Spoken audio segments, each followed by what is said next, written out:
Hello, everyone. Welcome back to Nonfiction Insights. Today, we are diving deep into Walter Isaacson's massive biography of Elon Musk. Yeah, and it's such an unprecedented look, you know? Isaacson wasn't just compiling old interviews. He was Right. basically living inside the vortex. He tracked Musk from the total chaos of the Twitter takeover all the way back to the Zip 2 days. This thing isn't just a timeline. No, It's really an attempt to find the core software, the operating system that runs the whole enterprise. absolutely. And that's our mission here. We Right. want to dissect that Musk operating system. We're not here to just summarize what happened when, but to really understand the specific blend of philosophy, high-intensity methods, and this is the key, the psychological volatility that lets him do these impossible things. What's the architecture behind the genius? And Isaacson makes one central argument right from the start. I mean, if you take one thing away from this whole book, it's this. The success engine is completely inseparable from the psychological fuel. You have these hyper-rational technical methods, but they only work because they're enforced by this volatile, high-energy source that's rooted in some really profound childhood trauma. You just can't separate the demon from the engineer. Okay, so let's unpack that trauma because the biography is pretty stark about his childhood in South Africa. Hmm. The description of the bullying is just visceral. He was beaten so badly he was in the hospital for almost a week. With a face so swollen you could barely see his eyes, but, the sources make it clear the emotional scar was way deeper than the physical one. So When he gets home, instead of, comfort, his father, Elon Musk, just yells at him for an hour, calls him an idiot and worthless, and that complete lack of compassion, it just cemented this core belief in him that relying on other people is a weakness. and that leads right to what his first wife, Justine Musk, observed, right? Exactly. She believed that to survive that kind of prolonged, intense stress, he basically had to shut himself down emotionally. And what does that do to a person? Well, that emotional shutdown valve effectively let him turn off fear. This is what creates the risk-seeking innovator who will commit everything, who will burn the boats. But it comes at a huge human cost. A lack of everyday kindness and warmth, as the book puts it. Yeah. The high threshold for risk also becomes a high threshold for pain inflicted on other people. Okay, let's get into this destructive energy source, which people around him actually gave a name to. They called it demon mode. We need to define this simply. Right. Demon mode is basically the term for his sudden, really severe emotional whiplash.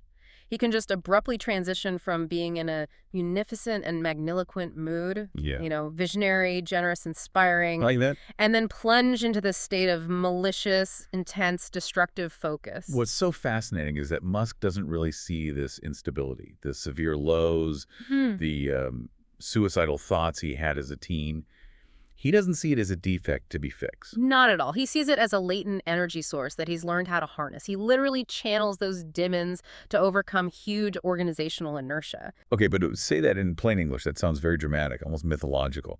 Is demon mode just an excuse for being an asshole, like when he'd publicly correct someone's code or just insult employees? And that is the essential, really difficult question the book grapples with. But if you want an analogy, think of demon mode like a video game cheat code or hitting the nitro on a turbo engine in real life. Okay. It instantly gives him this maniacal sense of urgency and hyper-focus. It accelerates everything beyond what a normal human system can sustain. You get maximum output, but it just burns the engine Yeah. and everyone near it. And what's the cost of operating at that speed? Give us a real-world consequence. The cost is extreme burnout and just zero empathy. Isaacson describes how his fights with his brother Kimball would often escalate into actual physical wrestling on the office floor. No way. Oh, yeah. And in one really bad disagreement, Kimball actually bit off a chunk of Elon's flesh. Wait, a physical fight resulting in biting? That is terrifying. How is that level of volatility even tolerated in a modern company? It's tolerated because, terrifyingly, it works. When he needs a problem solved now, demon mode gives him the ruthless clarity to enforce his methodology no matter the human fallout. Think of the famous example where he'd publicly rewrite code and then verbally humiliate the engineer for submitting fucking stupid code in front of the whole team. It's an operational tool. It's an effective one for smashing through inertia, but it's toxic, it's destructive, and it means everyone else has to operate under this constant threat. So we had the chaotic fuel source demon mode, but volatility alone doesn't build rockets. What's the rational framework he uses to harness that energy? This gets us to theme 2, the hyper-rational 5-step algorithm. Right. The algorithm is his core engineering philosophy. It's how you make things cheaper, simpler, and faster. It dictates how change gets executed under all the intense pressure. Let's do step one, probably the most famous one. Question your constraints. We know it as first principles thinking. Say that in plain English. First principles just means you reject all assumptions. Everything you're doing right now is probably wrong to some degree, and your only real constraints are the laws of physics. Everything else is just a recommendation, a suggestion, and it has to be challenged. Give me the Lego analogy. Okay, imagine you're building with Legos. Most people start by saying, okay, we're building a car, so it needs 4 wheels, a steering wheel, and a metal frame because, all cars have those things. Right. That's building from what you know. Exactly. You're building with existing recommendations. First principles thinking says, no, stop. What is a car, fundamentally? It is materials, energy storage, and controlled movement. That's it. And when you break it down like that, You open the door to really radical ideas, like using stainless steel for Starship because the raw material is cheap and strong, or, controversially, deleting radar and autopilot because humans drive perfectly well using vision alone. You challenge the assumption, does a car have to have radar? that makes perfect sense. So once you challenge the constraints, you have to quantify the stupidity. Which brings us to step 2, the idiot index. This is where the economics slams into the engineering. The idiot index is just a way to quantify inefficiency. It's the ratio of the finished part's cost compared to the cost of its raw materials. Okay, but how do I use that? Give me a kitchen analogy so I can use it right now. Think about baking a cake. The raw ingredients, flour, sugar, eggs, cost you, say, $5. But once that cake is baked, packaged, marketed, and sitting on a shelf, it costs $50. So the idiot index is 10. Exactly. And that massive 10x gap signals unnecessary complexity. Too many steps, too much handling, useless packaging, bad sourcing. It forces you to look at the process. The lesson isn't that materials are expensive, it's that inefficiency is expensive. The book has that great anecdote about the analyst Lucas Hughes getting grilled on a rocket part. Oh, it's perfect. Hughes is nervous. He's detailing the costs of Raptor engine parts, and he says the half nozzle jacket costs $13,000. Musk just cuts him off. No, it's just steel. It's about $200. That idiot index was astronomical. Hughes almost lost his job because he was analyzing the cost of a part, not the raw cost of material. And that high idiot index leads you right into step 3 and 4. Delete and simplify before you optimize anything. This is a direct attack on traditional manufacturing. Companies love to automate complexity. Musk's core rule is that automation is pointless if the process you're automating is already complex and inefficient. You have to delete and simplify the steps first. This is the famous Model 3 production hell, isn't it? Where the idiot index led to total desperation. Precisely. They were just drowning in complexity. The factory floor was full of these expensive, complicated robots trying to do unnecessary things, like adjusting seals around the windows. So what did he do? He went down the line with a can of orange spray paint and ordered the removal of every unnecessary machine in 72 hours. He literally forced them to simplify by just taking away the tools. They literally moved the assembly line outside into that massive tent. The famous intense phase, it was pure mania, but by getting rid of the expensive robots and forcing humans to do the simplified jobs, they figured out what was truly necessary versus what was just, automated complexity. And that manic urgency, that's the demon mode again. It's what enforces it. No rational manager would remove millions of dollars of automation in 3 days. Which brings us back to the psychology of risk. Theme 3, risk addiction and impulsiveness. You said he burns the boats. The X.com CFO, Roelof Botha, pointed this out. He said most successful entrepreneurs are risk mitigators. They try to minimize their exposure. Musk actively seeks to amplify risk. His philosophy is that if you leave yourself an escape route, you'll take it. What's the most reckless example of this in the engineering? It has to be the Falcon 9 rocket just days before a launch. A final inspection found 2 small cracks in the engine's skirt. NASA protocol says you stand down for weeks, you replace the entire engine. But he didn't.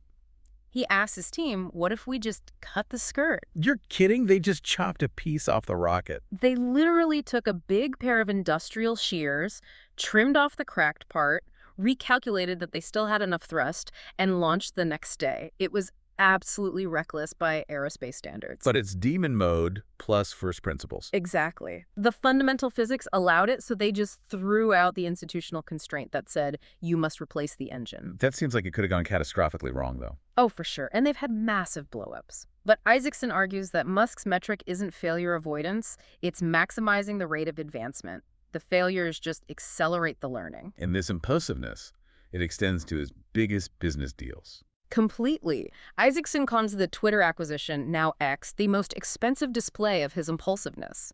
It wasn't just a business move. It was this decades-long compulsion to finally fulfill his original X.com vision, a social network merged with a payments platform. And the execution was just as impulsive. Tell us about the Sacramento raid. It's insane. They had to move these high critical data center servers, and Musk wanted to prove it could be done fast. So he, his cousins, James and Andrew, they just organized the move themselves. They loaded millions of dollars of the world's most critical servers onto a truck using store-bought straps.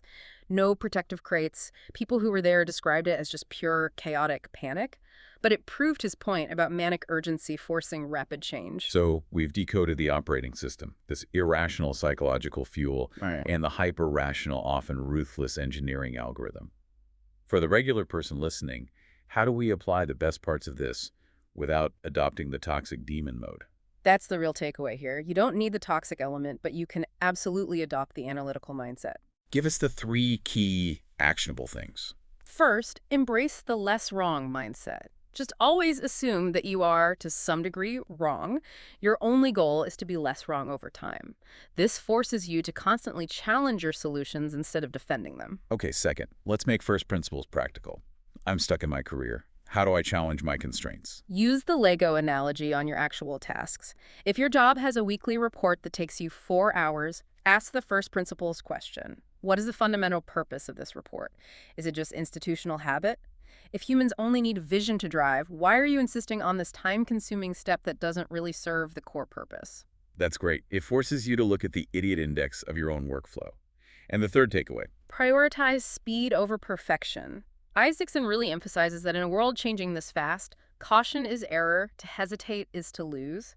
The goal is to do things quickly, learn from the failure, the rocket blowing up on the pad, and just iterate faster than everyone else. So, at the end of the day, Isaacson seems to conclude that it's impossible to cleanly separate the dark strands of Musk's psychology, the trauma, the volatility, from the whole cloth of his achievements. You can't.